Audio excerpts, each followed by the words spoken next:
Olá, sejam todos muito bem-vindos. Eu sou Alisson Lisboa e você está no Papo On, o seu podcast que fala de inovação, tecnologia, marketing e muito mais. Muito obrigado pela sua audiência. A gente tem crescido muito aí nas audiências que estão no YouTube e também nos streams de áudio, como Spotify, Deezer, Google Play, vários aí streamings que você poder encontrar a gente. Obrigado mais uma vez. E hoje a gente tem aí uma presença sensacional. A gente tem um cara aqui que eu conheci na faculdade, Ivan Musso, ele é diretor do Diário do Comércio. Ele está aí há mais de 30, quase 30 anos já à frente aí da direção do Diário do Comércio, um jornal que está completando esse ano em outubro 92 anos, né? Um jornal aí que está quase atravessando um século de existência. O Ivan é um especialista aí na área de finanças, ele tem a formação na PUC Minas também, na área de ciências contábeis na PUC Minas e uma especialização na Fundação Dom Cabral em finanças e também tem uma graduação em comunicação social com ênfase em jornalismo, né? A profissão que ele aí abraçou mesmo estando aí nos bastidores, na direção do Diário do Comércio e viu a movimentação, né? Nesse podcast, a gente trata de inovação. Então, trazer o Ivan aqui para dentro deste podcast é entender como é que essa sociedade mudou, como é que até o próprio jornal Diário do Comércio mudou. Eu queria começar com essa pergunta aí, Ivan. Obrigado mais uma vez aí pela sua imensa contribuição aqui para o nosso podcast, tá? Fico muito feliz em ter aí você como amigo. Já te conheço há mais de 15 anos, né? Desde a época lá da faculdade. E aí eu queria começar exatamente isso, Ivan, que você contasse para a gente um pouco que o Diário do Comércio agora passou por uma reformulação estética, uma reformulação editorial também, né? Tendo aí a assinatura aí do nosso querido Gustavo Greco, da Greco Design, e também isso com mesmo. Suporte e a ajuda na divulgação aí da Tom Comunicação da nossa querida Adriana Machado, que esteve no nosso podcast, no Papo On. Se você não assistiu esse episódio, você pode acompanhar também esse bate-papo com ela, que foi incrível. Então, Ivan, me conta um pouco dessa mudança aí que o Diário do Comércio, nos seus dos seus 92 anos de idade, resolveu assumir. Bom, é isso aí, né, Alisson? Antes de eu falar um pouco desse momento, né, desse momento atual, queria te agradecer, né, imensamente. É uma alegria estar aqui com você, conversando com você no Papo On. E, na realidade, também te parabenizar, né, assim, pela iniciativa, né, trazer marketing, inovação, tecnologia, né, educação, né, enfim, no final de contas, é o olhar para a formação, né, e de alguma forma, se eu puder contribuir, né, com isso aqui no Papo On, eu vou estar muito feliz. Né, muito obrigado. Então, te agradeço imensamente o convite. E como você falou, né, um ensaio também, né, porque a gente se viu na faculdade, né, foi um prazer muito grande também ter sido seu aluno, né, na época. Né, minha formação, como você falou, é administrativa. Minha atuação no Diário do Comércio, então, vou trazer um pouco desse histórico, né, até para a gente entender um pouco esse momento atual do Diário do Comércio. Né. Eu comecei no Diário do Comércio em 1995, né, uma empresa familiar, né, fundada pelo meu avô em 1932. E o Diário do Comércio, desde a sua essência, né, desde a sua origem, né, trazido pelo José Costa, tinha essa orientação, né, de contribuir com o desenvolvimento econômico de Minas Gerais. Né, assim, então, acho que esse é o primeiro princípio da gente entender o atual momento do Diário do Comércio, né, que é esse propósito muito firme. Né? Então, a gente traz ainda esse propósito, né, nos dias de hoje, né, nos dias atuais, defendendo muito esse posicionamento, né? Ou seja, e entendendo a importância da comunicação, né, e do próprio jornalismo econômico como esse instrumento, né, do Diário do Comércio, e a gente acredita muito.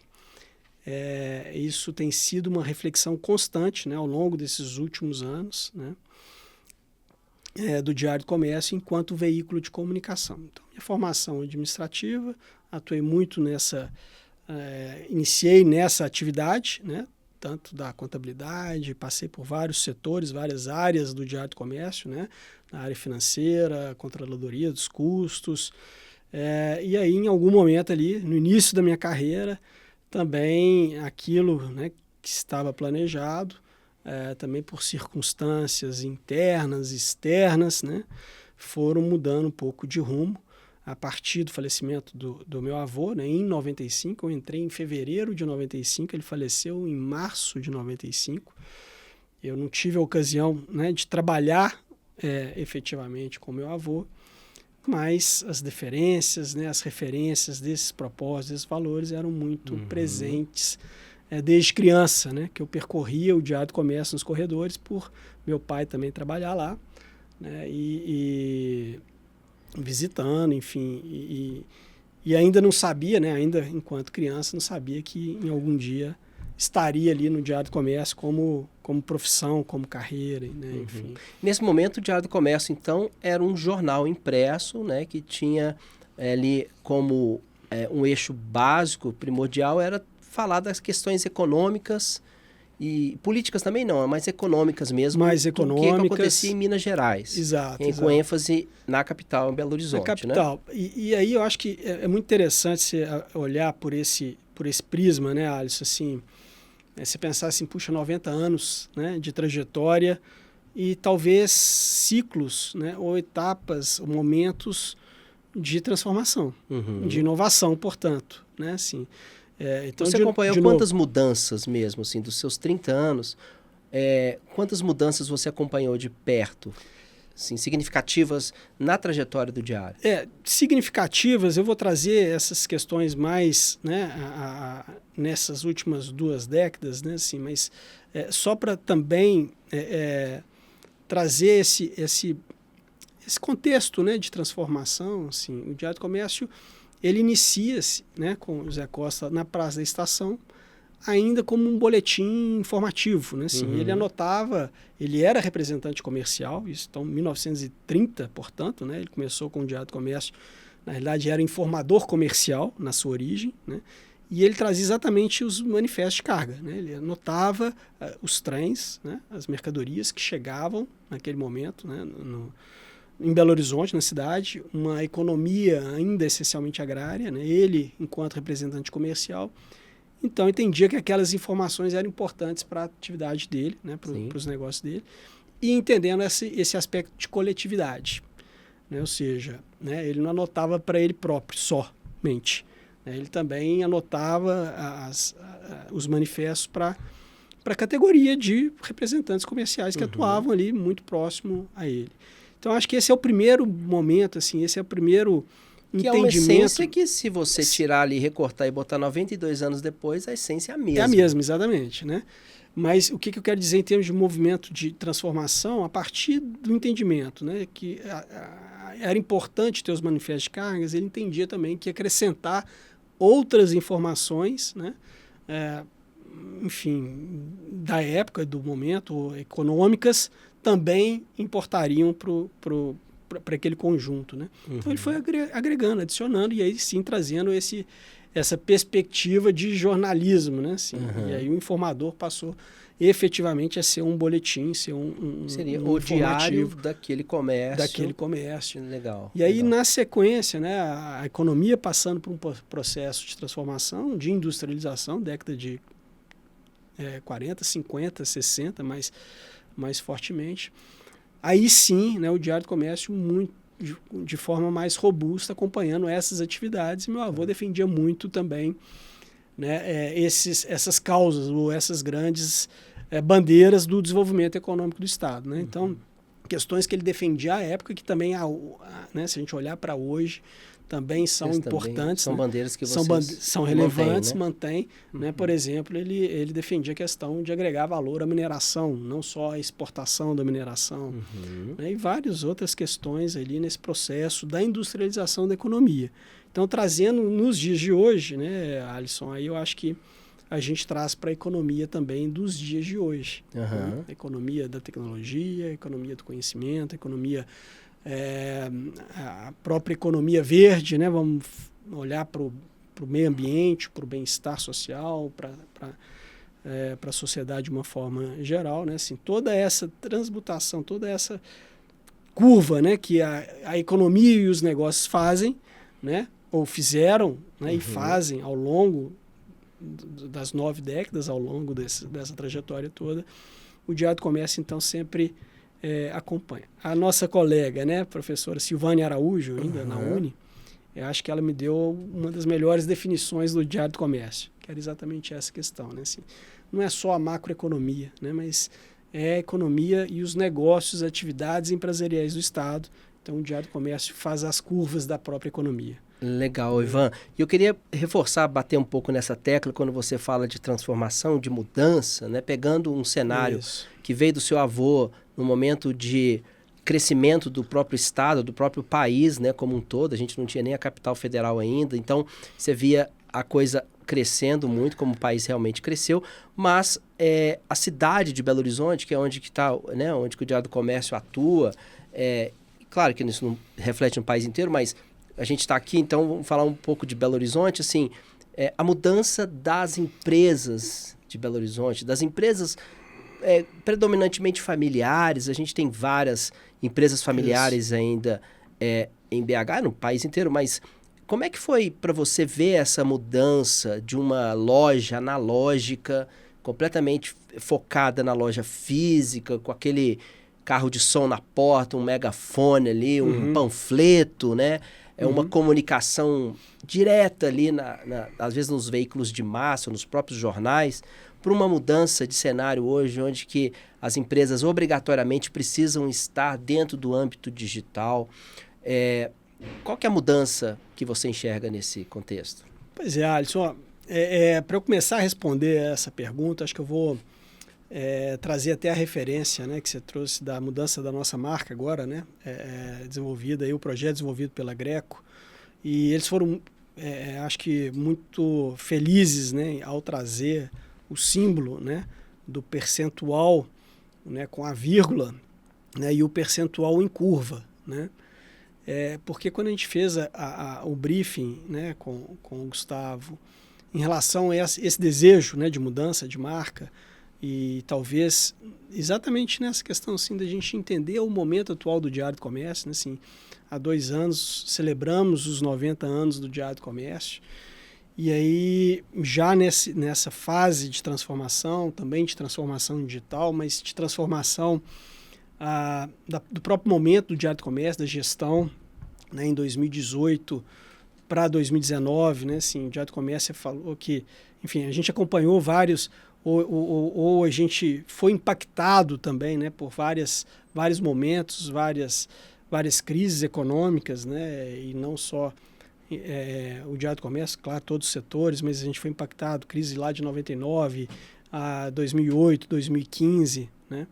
Então, essa mudança recente, né, 2018 para 2019, a gente instituiu um conselho consultivo que está atuante até hoje, a gente instituiu um conselho editorial, a gente teve esse olhar para dentro, né, da gestão, fizemos a sucessão, né. Então, hoje, 2019, a Adriana, jornalista, minha irmã, assumiu a presidência, nessa conotação, né, nesse contexto da gente sim celebrar a trajetória, mas a gente olhar para o presente e para o futuro, okay, né? Assim, então, todo esse contexto realmente de olhar para frente e de trazer esse recado para o mercado, assim, né? O Diário do Comércio muito reconhecido, né, pela sua credibilidade, pela sua essência, mas a gente queria efetivamente trazer essa perspectiva de entrega, né, de lado a lado, de construção com a própria economia. Então, por isso que eu faço essa referência ao Gustavo, porque foi muito feliz novamente com esse símbolo, porque exatamente traduz, né, esse relacionamento, né, do Diário do Comércio com os agentes econômicos. E aí, né, vindo para a sua pergunta de enxergar também essas transformações das empresas familiares, das empresas tradicionais, né, assim, eu acho que o Diário do Comércio, né, o olhar do Diário do Comércio é privilegiado exatamente nesse sentido, né? Porque a gente percorre as áreas, né, os setores, as áreas de conhecimento, né?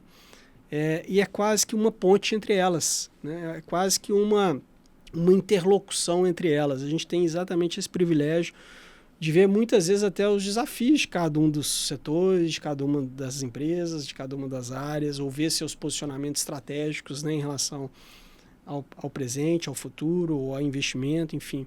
Então, é claro, sobre a ótica, né, a perspectiva de Belo Horizonte, que é a capital, mas editorialmente a gente brinca que a gente cobre Minas Gerais, né? Assim, então, o olhar para Minas Gerais, o olhar para a economia de Minas Gerais, né? O Diário do Comércio é muito atuante, e a gente brinca que é exatamente esse olhar, né? De Minas para Minas, né? E de Minas para fora de Minas e fora de Minas para Minas. Uhum. Né? Então, esse tem sido o nosso posicionamento, assim, não é a economia local ou regional, né? Mas é o interesse pela economia local, o interesse regional. Dá uma visibilidade para a nossa indústria, para o nosso comércio.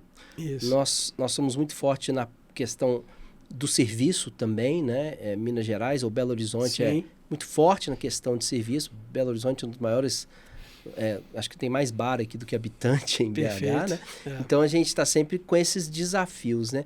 E eu te pergunto, Ivan, quais são os desafios que você enxerga hoje para o lojista, aquele que está ali o dia após dia enfrentando impostos muito altos, violência, dificuldade de contratação de mão de obra, pagando ali, né, pagando almoço, comprando almoço e pagando a janta ali, ou seja, né, naquele corre tremendo que a gente sabe, vida de empresário como é que é. Como é que você vê hoje essa relação desse empresário com Belo Horizonte? Ainda é uma cidade com boas perspectivas para se abrir um negócio, para se manter um negócio? Olha, eu diria que, sim, aí é também uma percepção, né? Ou talvez até uma opinião, enquanto até Belo Horizontino, né? Assim, e Belo Horizontino também de vivenciar a cidade, né? Assim, sim, eu concordo com você e eu acho que Belo Horizonte tem se transformado, né? As empresas têm tido novos olhares, né? Os consumidores estão mudando na sua perspectiva também. E eu acho que além dos desafios que você colocou, né? Os desafios de gestão, vamos dizer assim, né? Do dia a dia ali. Do dia a dia, né? E que são desafios muitas vezes enormes, porque a micro, pequena empresa às vezes não tem acesso, né? A ferramentas, né? Ou instrumentos que muitas vezes as médias e as grandes empresas têm, né? No sentido de olhar para essa transformação de forma, né? Mais efetiva ou com sinergias de cooperação, de outros olhares para contribuir com esse processo de transformação, e o digital passa muito fortemente, né, por isso, né? Mas eu acho que sim, Belo Horizonte, acho que Minas Gerais, acho que a própria capital, né, ter um olhar de centralidade, né, para o Estado, para o desenvolvimento do Estado. Eu acho que isso tem acontecido de alguma forma, né? Assim, acho que as lideranças, as entidades, as instituições, enfim, o próprio governo, né? Há uma sinergia que eu acho que é positiva, diferente, né? De talvez outros momentos anteriores que talvez, né? Assim, é claro que a preocupação e o desejo das áreas, né? De melhorar o ambiente econômico, empresarial, era efetivo, mas talvez hoje já de uma forma mais cooperada, né? Ivan, geralmente a gente sempre ouvia isso de Belo Horizonte, que aqui é uma roça grande, né? E você acha que está deixando de ser uma roça grande e passando a ser uma capital com sua própria identidade, né? Não só na culinária, que a gente sabe que é muito forte, mas a sua identidade como um lugar da inovação, ou não? Acho que sim. De novo, né, Wallace, acho que são naturezas, são características, né, do próprio mineiro, mas falando de inovação, o Diário do Comércio, ele tem uma iniciativa, né, com a Fundação Dom Cabral desde 2007, a ocasião do centenário do José Costa, de nascimento do José Costa. A gente instituiu o que a gente, né, tá até hoje, o Prêmio José Costa, né, que era justamente trazer os valores, né, do José Costa e outras lideranças do passado, né, que tinha essa visão do empreendedorismo, né, de olhar o olhar por Minas, né, num olhar do bem comum. Né? Então, lideranças lá atrás faziam, né, e aí a gente tem vários exemplos lá atrás, desde a questão da industrialização, né, a criação de Contagem, a própria CEMIG, que nasceu, né, com esse olhar do desenvolvimento do Estado, né, o seu propósito, né, era energia, né, para o desenvolvimento do Estado, enfim. E esse processo de industrialização, mas com a ótica do bem comum. Então, a gente criou o Prêmio José Costa com esses valores em 2007. Esse ano a gente está na 9ª edição, porque são 2 em 2 anos, né? Ele é realizado de 2 em 2 anos. Mas em função da parceria com a Fundação Dom Cabral, a gente também... Foi um prêmio que foi mudando ao longo das suas como edições. A sociedade, como a vida. Exatamente, né? E aí, numa primeira edição que a gente destacava, né, e premiava setores, né, empresas, né, setores da indústria, do agronegócio, do comércio e serviços, a gente trazia temáticas também para essa discussão, para essa reflexão, né? A gente, enquanto veículo de comunicação, a gente acreditava muito na importância também de trazer, né, esses elementos de reflexão justamente para isso que você colocou, no sentido de criar um ambiente favorável, né, para os negócios, para os empresários, para a sociedade, para a academia, né, enfim. Então, com o apoio da Fundação, a cada edição a gente mudava essas temáticas. E acho que, posso errar a data, né, assim, mas talvez a edição de 2011 ou 2013, né, a temática do prêmio naquela ocasião foi exatamente inovação. Legal. Então, de lá para cá, né, o Diário do Comércio traz, né, percorre bastante esse ambiente, né, da inovação de Belo Horizonte, né, desde São Pedro Vale até em todos esses ambientes, né, de conexão e de tecnologia, como o Orb Conecta, né, o Raja Valley, e tantos outros aí criados ao longo desses últimos anos, né, mas fundamentalmente também o olhar das grandes empresas para essa temática, né, para iguinovação, para criar uma relação direta com as startups, então desde a FIENG Lab, né, da Arcelor Lab, o próprio Sebrae criando ambiente, a FAENG criando seu ambiente de inovação, a FIENG, né, pois é, a FIENG Lab, enfim.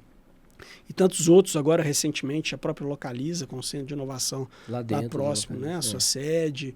Agora a Unimed também lançando, né, por foco em saúde. Eu acho que então vários setores, né, e várias empresas, né, têm trazido sim esse olhar de inovação, e isso traz o resultado, né, a perspectiva, né, que você colocou de Belo Horizonte está se tornando realmente um ambiente mais efervescente em todos os níveis, não só na inovação, mas na cultura, na gastronomia, no turismo, no ambiente de negócios. Né? A inovação é uma mudança de cultura, né? A inovação necessariamente passa por uma mudança cultural. Quando a gente vê o Vale do Silício, por exemplo, nos Estados Unidos, na década de 60, década de 70, as grandes empresas que eram tecnológicas na época, como a Olivetti, IBM, etc., se instalaram lá, criaram uma cultura que possibilitou sedimentar aí essa nova inovação, digamos assim, que seriam as empresas de base tecnológica, como Facebook, Google e etc., né?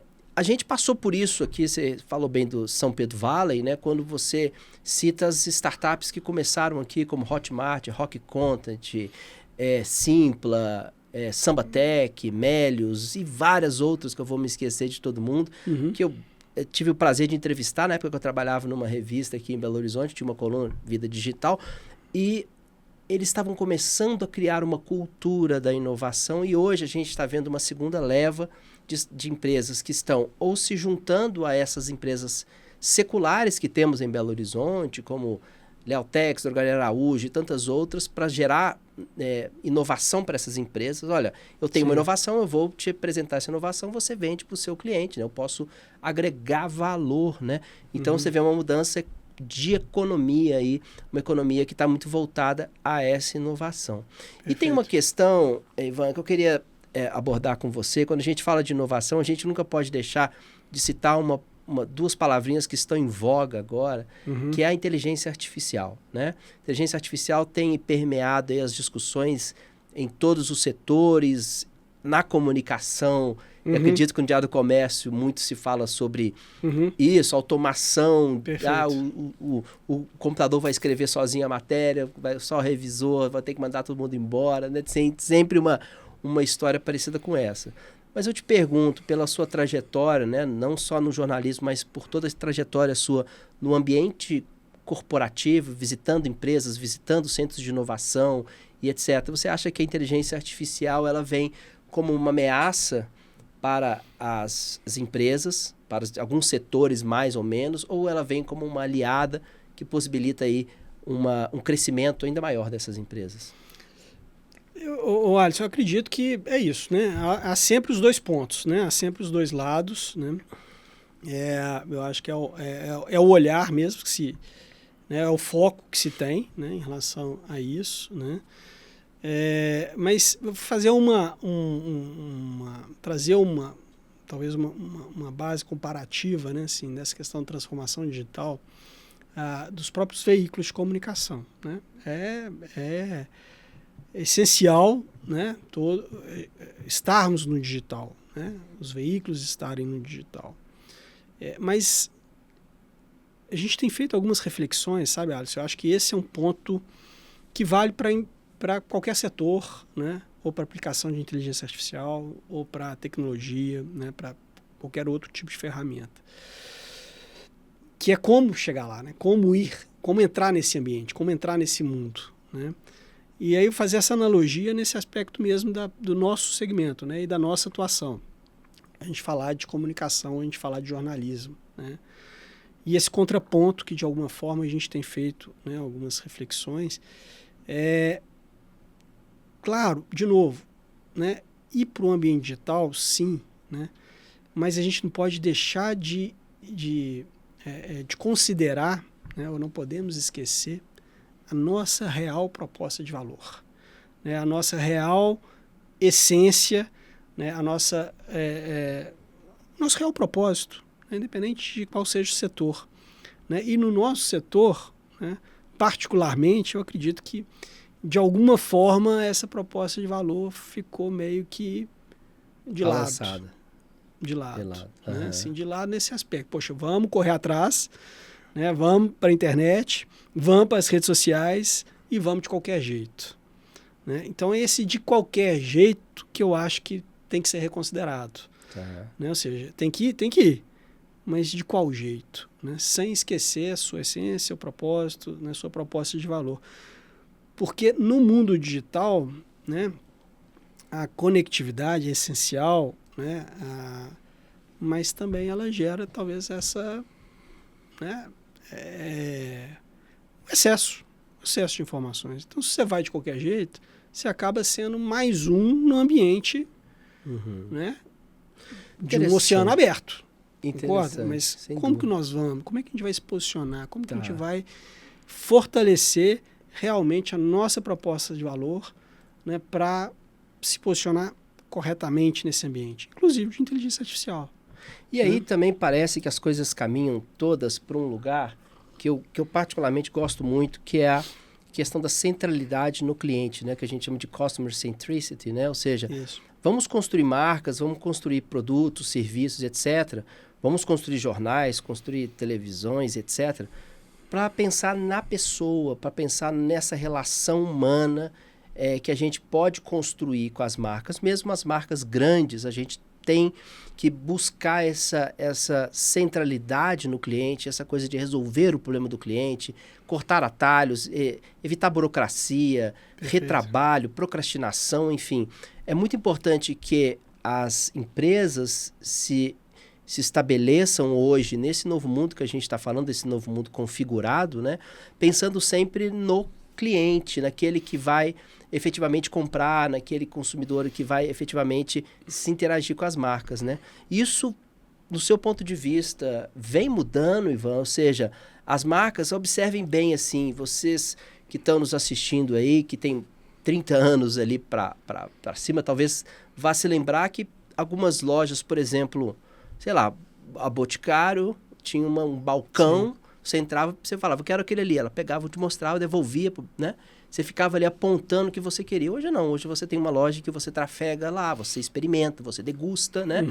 E você vive uma relação muito diferente com o vendedor, né? Não é um vendedor que está ali sentado atrás de um balcão e que você tem que chegar, né?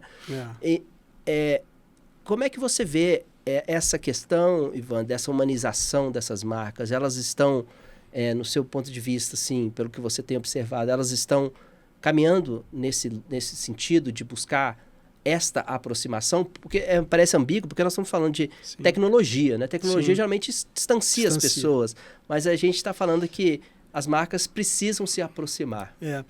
Alisson, eu acho que sim, faz todo sentido, né? Eu acho que a tecnologia, como você falou, né? Talvez você ganha a escalabilidade, né? Você ganha escala a partir do seu serviço, seu produto, enfim. Mas a humanização, né, ou o respeito, né, de novo, né, assim, trazendo a proposta de valor, e eu acho que há sim um movimento nesse sentido pelas empresas, pelas indústrias, né? Hoje se fala em ESG, né? Mas são movimentos que eu acredito que é de realmente rever, né, ou pensar na sociedade como um todo, né?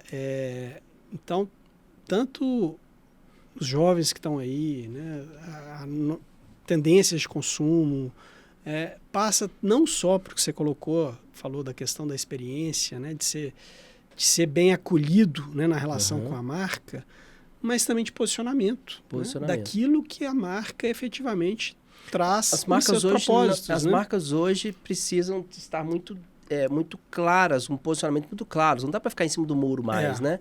Eu defendo essas causas, eu atendo a essas demandas e mostrar isso de maneira transparente, né? Exato. E assim, mais do que isso, talvez seja até antenadas realmente, né? Assim, as grandes questões. Eu acho que hoje a responsabilidade, né? Ou a corresponsabilidade, né? Não é de um ou de outro, né? Não é jogar a bola para o governo ou para empresas, né? Ou, enfim, acho que há uma interlocução, uma inter-relação das responsabilidades, né? Assim, então, acho que essa é o principal, a questão desse movimento, de que efetivamente o respeito ao indivíduo, enquanto consumidor, né? Enquanto pessoa, né? Para que haja efetivamente uma relação de respeito com as próprias marcas, né? E acho que esse movimento, ele sim existe, né? Há movimentos como capitalismo consciente, né? Uma nova relação das marcas, né? Com a questão ambiental, com a questão social, com a questão de governança, inclusive, né? De transparência das suas atividades. Quer dizer, não se permite mais ou não se tolera mais, né? Eu acho que comportamentos, eu diria assim, em termos de comportamentos, né? Tanto das marcas quanto suas lideranças, quanto suas... E é interessante você trazer isso, Ivan, porque nós estamos falando... Claro que você não tem 92 anos, né? Mas eu estou dizendo que você carrega uma marca secular onde que determinados valores e princípios e diretrizes de marcas eram muito diferentes de hoje. Você tinha uma propaganda da década de 60, onde a mulher era submissa ali, levando café da manhã para o homem, não sei o que e tal. E a mudança da sociedade hoje repudia esse tipo de comportamento. Ou seja, é interessante ver que uma empresa da idade que tem, o Diário do Comércio, tem essa visão, né, pela sua direção, dessa mudança social em que não dá mais para fazer as piadinhas que falavam que eram inocentes no século passado, e etc., para se posicionar não só como uma empresa inclusiva, diversa, que consegue conversar com essas pessoas, mas também se posicionar como uma empresa que quer mudar a vida das pessoas, gerar uma empresa que tenha propósito, uma empresa que não só quer visar o lucro acima de qualquer coisa, mas quer compartilhar um pouco, né? Perfeito. Você conseguiria nos trazer, assim, pela sua experiência, Ivan, algum exemplo dessas empresas que têm se reconfigurado ou que nasceram já dentro dessa nova perspectiva, trabalhando dentro das temáticas DSG, né? Que é inclusão, diversidade, meio ambiente e governança? Você consegue, de maneira clara, assim, trazer para a gente exemplos de, poxa, olha como é que essa empresa se posiciona, o que ela faz, ou então... olha como é que a empresa não era, mas ela passou a ser. Porque também não tem problema. A empresa nasceu no século passado, numa cultura diferente. Não tem problema ela aprender. Estamos aprendendo, né? Alisson, eu acho que, enfim, várias, assim, né? Me ocorreu aqui, fiquei muito, muito feliz, assim, né? Na realidade, vou falar da Fundação Dom Cabral, por exemplo, né?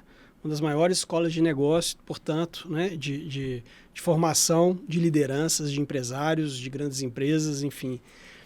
E eu tenho ficado, né? Já, enfim, a gente acompanha a Fundação Dom Cabral em relação histórica, talvez desde a origem também da Fundação Dom Cabral, mas mais recentemente com o atual, né, líder, né, o Antônio Batista.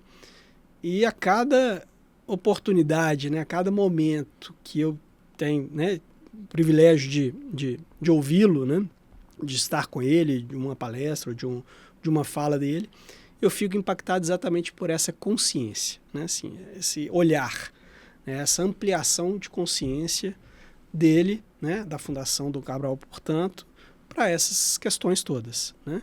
Desde a tecnologia, como a gente tem falado, né, da inovação, né, como ferramenta de instrumentalização dos negócios, das atividades, mas também desse olhar de inclusão, né, ou de temáticas, de questões que estão aí, né? Nós estamos vivenciando questão de crise climática, né, de desigualdade, de questão crise alimentar, enfim, são questões... Violência contra a mulher cresce, violência contra a mulher. Para de crescer, então, feminicídio. Assim, ele tem trazido nas suas falas, nos seus posicionamentos, essa preocupação. Então, e está fazendo, gerando, né, cursos, acesso, né, enfim, a pessoas que... Para gerar consciência nas lideranças, para que as lideranças possam propagar isso. Né? Incluindo, inclusive, pessoas que normalmente não teriam acesso e estão fazendo, né, cursos e pós-graduação na própria Fundação Dom Cabral. Muito legal. Esse é um exemplo. A ArcelorMittal também, eu acho que tem trazido essa visão, né, de, como a gente falou, de corresponsabilidade, né, nessa questão do tecido, né, que ela está envolvida. Né. Então, nesse aspecto, né, do impacto, né, da atividade que ela exerce, ou seja, contribuir para esse ambiente, para essa melhoria de ambiente, né, para que o ambiente esteja favorável, mas numa visão sistêmica, né, assim, numa visão 360, que realmente não é só a questão da atividade principal, né, da venda de aço, por exemplo, né, mas de ter um contexto positivo.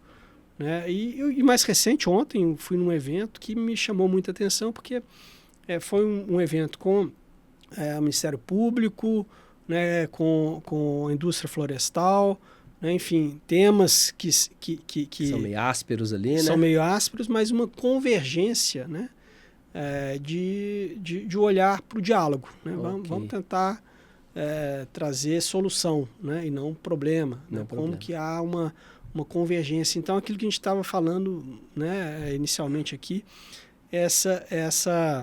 esse ambiente de Belo Horizonte, né, esse ambiente de convergência ou de diálogos entre as áreas e os setores.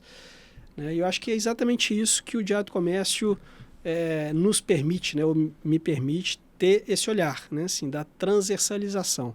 Né, muitas vezes a gente vê um setor, né, uma hierarquia ali, uma muito hierarquia fechada, conversando, dialogando, comunicando de forma muito positiva, efetiva, mas com a sua própria base. Dentro da sua bolha ali. Sua bolha e suas dores, né? E o Diário do Comércio a gente acaba enxergando as dores que são até comuns umas das outras. É interessante você trazer essas coisas, Ivan, e complementando, porque a gente tem visto algum movimento no mundo, a própria Greco, né, que a gente falou da Greco Design aqui, instituiu a semana de 4 dias, né, em que sexta-feira as pessoas tiram para ir no dentista, para resolver as coisas de casa ali, ou seja, qual que é o resultado disso? Melhorou muito a eficiência, as conversinhas no corredor, o tempinho para o café ali reduziu, porque eles têm um compromisso de trabalhar 4 dias para folgar no 5º dia. Então, essa mudança aí vem acontecendo. Outra coisa interessante, outro dia eu estava numa palestra em Divinópolis, chegou uma moça para mim no final da palestra, me mostrou um anúncio, assim, ela tem uma empresa de contabilidade, falou assim, eu não consigo arrumar pessoas para atender essa vaga minha aqui, me ajuda, porque eu estava falando de gestão de recursos humanos e tal. E quando eu vi a vaga, eu falei, isso aqui é uma prisão. De 8 a meio-dia, de 2 a 6, CLT, R$ 1.000, não sei o que. Exato. Ninguém vai conseguir hoje trabalhar dentro de uma dinâmica que funcionou no século passado, pós Revolução Industrial, e é isso mesmo, apertar parafuso. Hoje a economia é criativa, as pessoas querem ter 2, 3 empregos, trabalhar em vários lugares, trabalhar remoto, trabalhar da praia, mas entregar o material que ela está sendo contratada. Então há uma mudança, né? E isso faz traz muito ruído na minha visão, e eu queria a sua opinião sobre isso, Ivan. Quando a gente está falando de lideranças, aí você falou das lideranças verticais e de empresas familiares, onde o avô talvez fale assim, mas nunca foi assim, eu sempre contratei na CLT e nunca tive problema, você agora quer dar uma folga na sexta-feira para os funcionários, que coisa é essa e tal, né? Ou seja, o avô conversando com o neto, digamos assim, né? Hipoteticamente. Como é que trata isso? Como é que a gente consegue dizer para as lideranças mais sênior ali que o mundo mudou e que isso vai trazer resultado, talvez até melhor do que ele tinha no passado, hein? Olha, essa pergunta de $1 milhão, exato, né? Porque essa questão geracional, né, é isso, são momentos, são épocas diferentes, né? Mas acho que há convergência também geracional, né, nas empresas, ou algumas grandes empresas aqui também em Belo Horizonte, né? A gente viu agora recentemente a Mater Dei, né, na terceira geração. Crescendo, né, ampliando, abrindo unidade em Nova Lima, Hospital Nova Lima.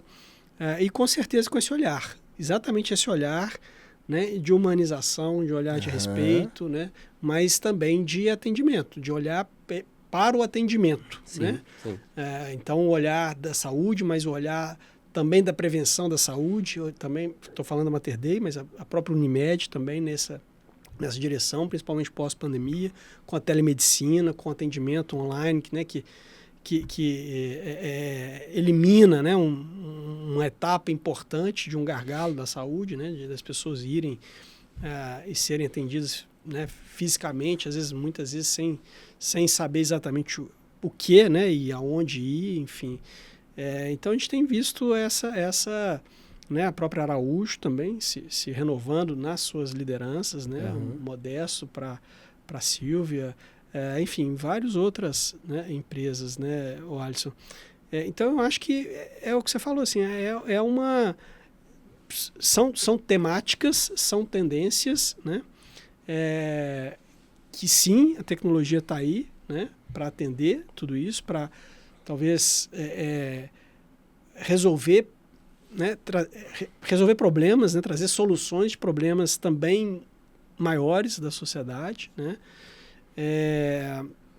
Então a gente vê isso o tempo todo. Né? Ivan, uma temática que eu acho importante a gente falar, que é o tecido de tudo isso que a gente está trazendo aqui, você já tocou em Fundação Dom Cabral, e eu queria voltar nessa temática em relação à educação.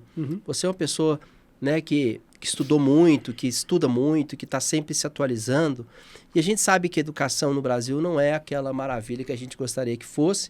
E isso resulta numa dificuldade de encontrar mão de obra qualificada. Perfeito. Você tem uma dificuldade de ter empresas de ponta, tecnologicamente falando. Então, a gente fica ainda nesse limbo, né, de certa forma. Infelizmente, assim. Você acha que a educação... falando um pouco dessa parte de serviços, como é que a gente poderia trabalhar, como é que as empresas poderiam olhar, permitindo com que, ok, não tem mão de obra, o que eu posso fazer? Eu vou ficar reclamando? Não é aquela coisa, eu vou chorar, eu vou vender lenço, né?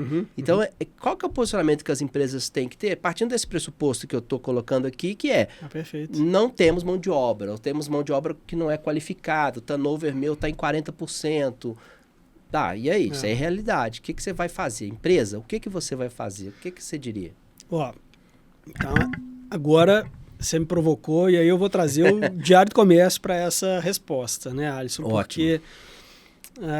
de novo, né, assim, a gente se posiciona muito nesse olhar para a economia de Minas. Né? Então, a conjuntura econômica, quais são os setores da economia de Minas, né, como é que ela se estratifica, quem é quem na economia, quais são as entidades que representam cada setor. A gente fala que a pauta econômica, né, ela é integradora, né, ela integra o Estado. Então, acontecendo no sul de Minas, ou a vocação econômica do sul de Minas, ou do Triângulo, ou do norte de Minas agora, né, com a questão da energia fotovoltaica, energia limpa, né? Então, a gente fala que o Diário do Comércio, ele é além, a gente fez inclusive uma pesquisa recente com a Quest, né, do nosso público e de não público, né? Então, do nosso público, né, já esse reconhecimento, né, da atuação do Diário do Comércio, da orientação do Diário do Comércio em termos de economia, de serviços, de negócio, mas o não público um pouco distante, assim. Não foi ruim, não, né, mas diferente do nosso público. E aí, essa reflexão realmente, né, assim, poxa, enquanto produto, enquanto material, enquanto instrução, orientação para o mercado, né, e aí está falando de formação, a gente sempre defendeu essa questão, mas o nosso público é essencialmente, né, empresarial, executivo, dirigente né, executivo, dirigentes, entidades de classe, iniciativa pública, enfim. Mas a gente acredita que o Diário do Comércio pode ser um instrumento bem mais amplo. Um vetor de educação. Um vetor de educação, de orientação, né? Para jovens que estão entrando no mercado de trabalho. Então, é exatamente essa perspectiva, Alice. Assim, o Diário do Comércio, de repente, contribuir com o olhar, né, para o mercado de trabalho, para os meninos que estão entrando. Quer dizer, onde que eles vão estar, né? Assim, conceitualmente, a faculdade traz uma bagagem, sem sombra de dúvida, né? Mas o Diário do Comércio pode complementar esse olhar, tipo assim, poxa, tem oportunidade aqui em Divinópolis, né? Tem oportunidade em Nova Serrana, tem oportunidade de novo no sul de Minas, tem oportunidade aqui em Nova Lima. Ampliar, né? O horizonte. Ampliar, né? O horizonte, entender como é que essa matriz econômica funciona. E aí, nessa perspectiva, a gente iniciou um projeto, e aí trazendo também de novo, né, o nosso momento, o atual momento de Diário do Comércio, com os 92 anos, né? A gente iniciou um projeto com as escolas, com escolas municipais, traduzindo matérias do Diário do Comércio, ou seja, portanto, né, informações ou notícias de economia. Dando acesso, né? Dando acesso a crianças de 6 a 12 anos. Que legal. Conceitos iniciais, né, de economia, de emprego, finanças, de mercado, de finanças, traduzindo mesmo matérias. Então, uma matéria, eventualmente, do cooperativismo. Está lá numa edição. Está lá numa edição do Diarinho, né? A gente intitulou Diarinho. É claro que ainda não é um projeto, foi uma iniciativa que a gente atendeu inicialmente uma escola municipal, né, ao lado do Diário do Comércio, depois mais 2, atendemos 3 escolas em 4 edições, 2 no semestre, né, em 2023, segundo semestre, e 2 nesse primeiro semestre de 2024.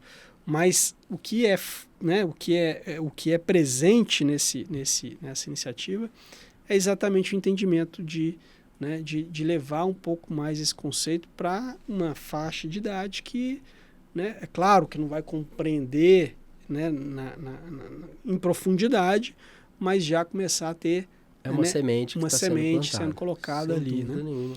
E na sequência também com jovens, né, buscando seu posicionamento no mercado de trabalho. A gente fez uma campanha agora nesse último trimestre com o CIE Minas Gerais, né, a voz do jovem, né, para que eles pudessem fazer a releitura deles em temas, né, trazidos pelo Diário do Comércio, exatamente para essa perspectiva também de estimular a leitura, né, estimular o consumo de notícias, né, mas também trazer a perspectiva deles enquanto o olhar deles, né, assim, para a gente entender um pouco também o que ele está percebendo. E é interessante isso que você está trazendo, Ivan, porque a gente tem que olhar sempre com a perspectiva do jovem.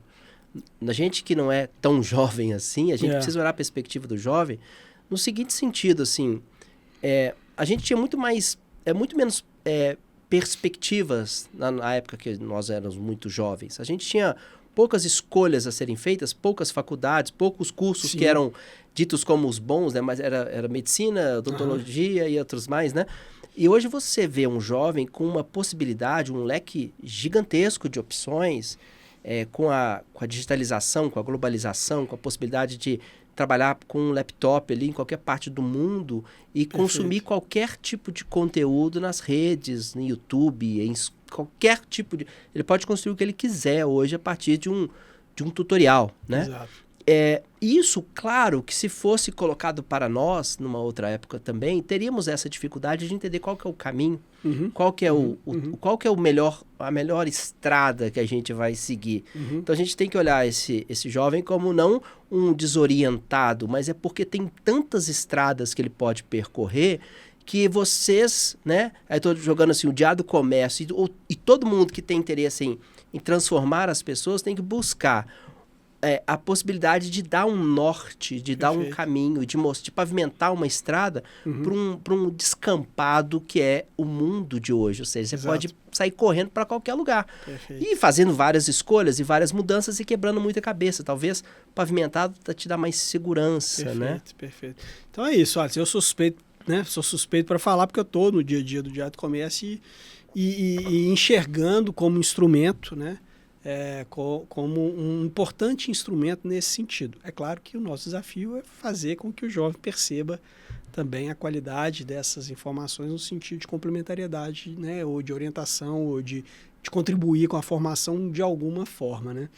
E aí, nesse sentido também, a gente inicia agora, recente, uma parceria com a Itatiaia, inclusive, né? Assim, a gente faz uma sinergia com a Itatiaia, com esse entendimento, né? Assim, a economia, ela importa, né, no cotidiano das pessoas, né? Então, essa visão que a economia não é tão distante assim, né? Não é exclusividade para um ambiente corporativo, né, como eu disse, né?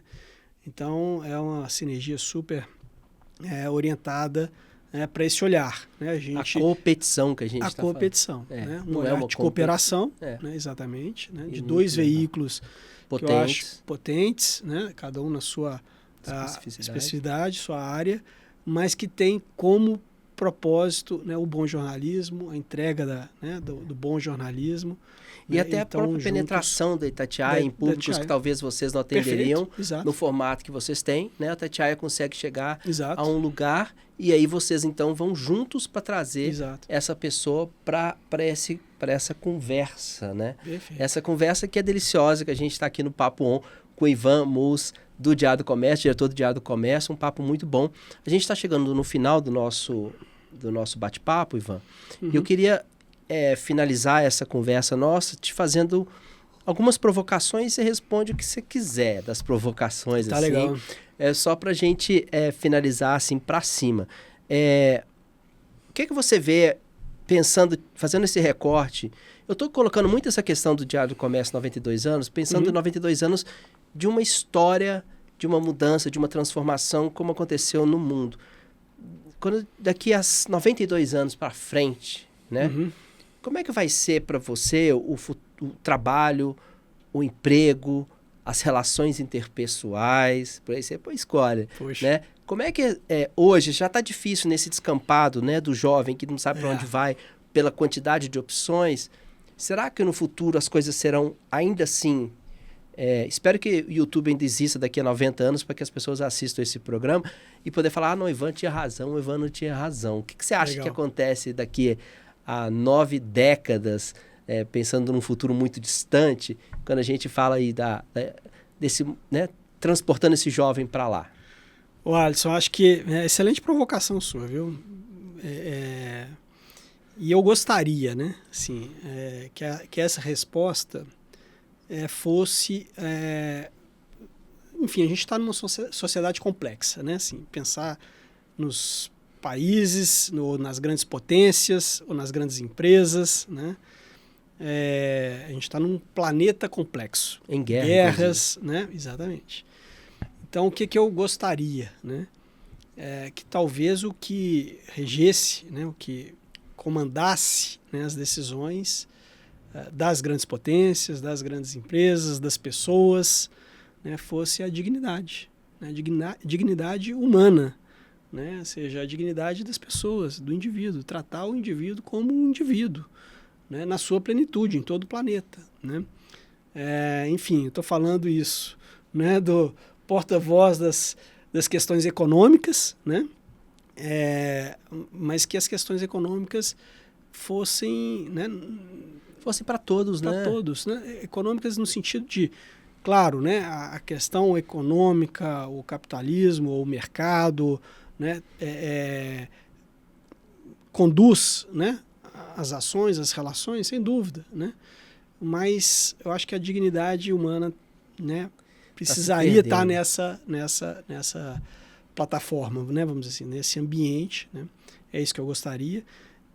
De novo, né, a gente acredita, enquanto veículo de comunicação, né, que a gente tem um papel importante nesse processo, né, de transformação, né, e de ir além da notícia, né? A notícia ela é fundamental, ela é o funil, né, mas por ser um veículo econômico também nos dá essa oportunidade, né, de aprofundar ou de trazer um olhar além da notícia, né, no sentido de propósito, no sentido de impacto, no sentido de transformação, né, e que a comunicação, né, fosse valorizada ou fosse estratégica, né, nesse ambiente. Assim, porque talvez eu acho que a comunicação ela acaba, de alguma forma, sendo subjugada nessa... É o que você falou, nesse excesso de E numa vala ferramentas, comum, né? numa vala comum. Como né? se comunicação e marketing fosse a mesma coisa. Mesma coisa, né? Então, assim, a relevância é da comunicação interpessoal, né? Desde dentro de casa, né, Alisson, até da gente com a gente mesmo, né? Exatamente, assim, então, esse processo realmente de transformação parte da gente, né? Talvez esse cenário de mais 100 anos, né? Quem sabe a gente alcance um ambiente... Um lugar melhor para se viver, nesse né? sentido. Mas eu acho que, de novo, há movimentos nessa direção, né? Eu acredito, né? Sou otimista nesse sentido e acho que Belo Horizonte, Minas Gerais, tem feito o seu papel, tem buscado o seu caminho. Tem. Né? E, enfim, a gente está aqui para contribuir. Uma alegria muito grande também, o convite. É uma honra estar aqui. Muito obrigado. Ivan Musso, diretor do Diário do Comércio aqui em Belo Horizonte. Se você não conhece, o endereço diariodocomércio.com.br diariodocomércio.com.br para você conhecer aí todo o trabalho feito aí pelo Ivan e pela Adriana também. Queria agradecer você pela audiência. Se você chegou até aqui, não deixe de curtir, não deixe de compartilhar este conteúdo para que ele chegue a mais pessoas e eu possa continuar trazendo pessoas tão legais e brilhantes quanto o Ivan. Muito obrigado e até o próximo Papo On. Grande abraço.